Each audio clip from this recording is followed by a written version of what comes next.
यादव का एक बयान आया जिसमें उन्होंने कहा है कि मंदिरों से वो मस्जिदों से लाउड स्पीकर हटवाने की जरूरत नहीं है, लिहाजा प्रदेश में महिलाएं सुरक्षित हो, किसानों की आय बढ़ाई जाए। देखिए, मैं समझता हूं उनके कोई बयान पर टिप्पणी करने की आवश्यकता नहीं है।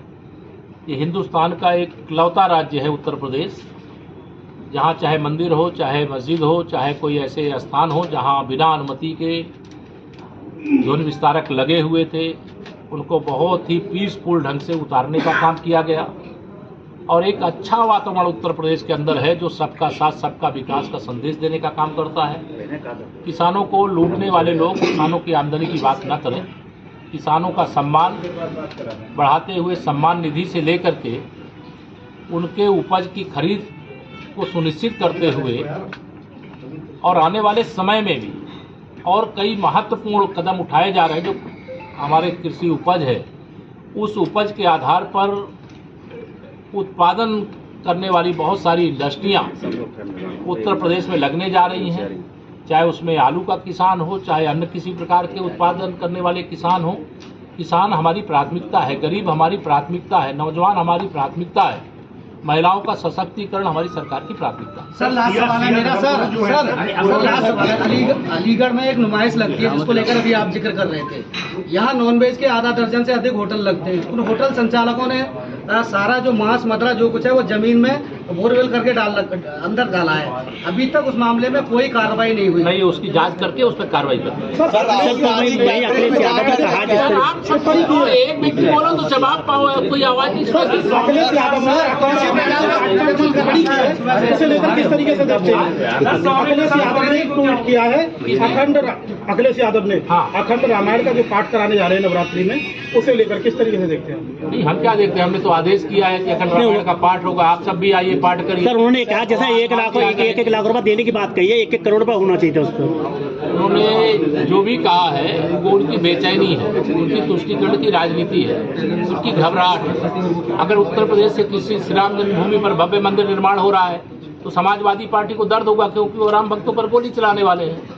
बाबा विश्वनाथ जी का धाम बन गया है, भगवान श्री कृष्ण की जन्मभूमि क्षेत्र का पूरा विकास हो रहा है, विंध्यवासिनी धाम का विकास हो रहा है, नैमिषारण्य का विकास हो रहा है। जो भी धार्मिक स्थल है उनका विकास करना और विकास के आधार पर धार्मिक पर्यटक उत्तर प्रदेश में भारी संख्या में आवे, उसके आधार पर रोजगार को सृजित करना, ये हमारी सरकार की प्राथमिकता है।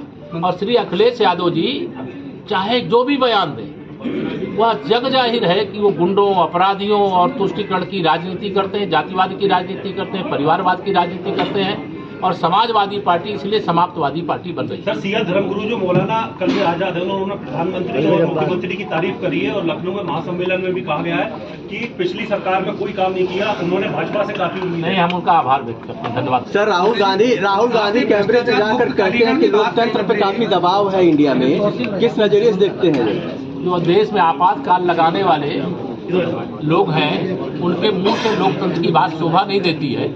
इस देश के जो करोड़ों मतदाताओं ने अपने मताधिकार का प्रयोग करके कांग्रेस का सूफड़ा साफ किया और हिंदुस्तान के हृदय सम्राट माननीय नरेंद्र मोदी जी को देश का प्रधानमंत्री बना दिया और 2024 में यूपी की 80 सीटों के साथ, देश में 400 से अधिक सीटों के साथ फिर से भारतीय जनता पार्टी की सरकार बनने जा रही है।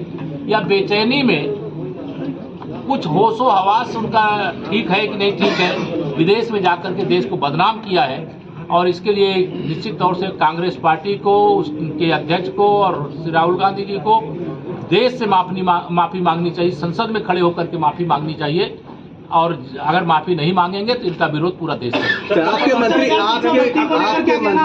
आपके मंत्री ने एक पत्रकार को जेल भेज दिया सर। मुक्त अलीगढ़ की बात करी है। 95% स्मार्ट सिटी के कामों को पूरा होने का दावा किया जाता है। आपकी सरकार के जनप्रतिनिधि यहाँ बैठे हुए हैं, वो 95% हमने पूरी समीक्षा किया है। 16 परियोजनाएं अधूरी है। मैं जल्दी ही 1-2 महीने में फिर आऊंगा और स्थलीय निरीक्षण आप सबके साथ। आपके मंत्री ने 5.5 अरब का घोटाला इस अलीगढ़ नगर निगम जो घोटाला करेगा उसके लिए जेल के दरवाजे खुले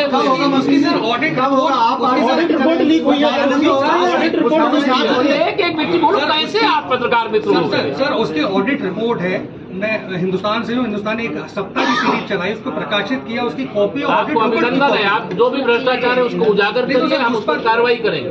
सर, आपके मंत्री ने संभल में एक पत्रकार को जेल भेज दिया, क्या मतलब सवाल पूछना गुनाह हो गया है? नहीं, आप मुझसे सवाल पूछ रहे हैं, मैं जेल भेज रहा हूँ क्या आपको? आप तुम कह रहे हो कि सवाल पूछना, वहाँ घटना हुई है क्या घटनाक्रम है मुझे मालूम है उसके बारे में। सर 69,000 शिक्षक भर्ती को लेकर लगातार माननीय उच्च न्यायालय ने जो आदेश दिया उसका पालन करें। कथावाचक देवकीनंदन ठाकुर ने कानपुर में बड़ा बयान दिया है कि सनातनी सोशल साइट पर जो सनातनी आगे लिखेंगे तभी हम उनको एकत्रित करेंगे मदद के लिए, क्या कहेंगे सर इसको लेकर? देखिए, ये सब चीजें मैं आप सब पत्रकार मित्रों से निवेदन करता हूँ, सब हमारे आचार्य और धर्मगुरु जो लोग हैं वो जो कहते हैं उनको सवाल का हिस्सा मत बनाया करिए। इस देश की प्रगति आवश्यक है।